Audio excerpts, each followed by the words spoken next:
মদ খাচ্ছে তাদের সে গুনাহগার, ফাসেক, ফাজেরও বলে, ফাসেককে বলে, ফাজিরও বলে। আচ্ছা, তাহলে গুনাহগারের বাড়িতে তাহলে খাওয়াটা চলবে না। এই তো জনসাধারণের মত যে গুনাহ কর। তাহলে আমি বলি, নামাজ না পড়া কি গুনাহ নয়? আমার তো মনে হয় মদ খাওয়া যে গুনাহ, নামাজ না পড়া হচ্ছে আরও বড় গুনাহ।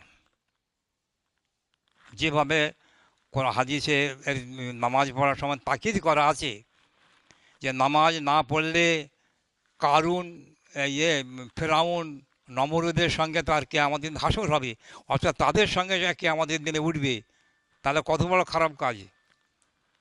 ফেরাউন, নমরুদ, যারা বড় বড় ক্ষুধাদ্রোহী লোক, তাদের সঙ্গে হাসর হবে বেনামাজি।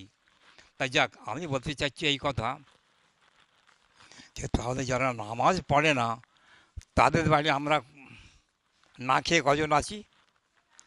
নিজের ভাই নামাজ পড়েন, ভাইপো নামাজ পড়েন, কোথাও বোনাই নামাজ পড়েন, চাষতো বোনাই, ফুতো বোনাই, মামাতে বোনাই, সব দাওয়াত করলে, বিয়ে শাদিও পালি দাওয়াত করলে সে চলে যাচ্ছে, খাচ্ছে সব সময়। ফাঁকা বেনামাজি বাড়ি কজন না খেয়ে আছে বলো তো? দেখ না, আমি বেনামাজি খাবো না, কজন আছে এরকম? কাজে খাবার সঙ্গে আর গুনার সঙ্গে সম্পর্ক নেই। যে আমি গুনাহগার বলে খাবো না, এ সম্পর্ক নেই।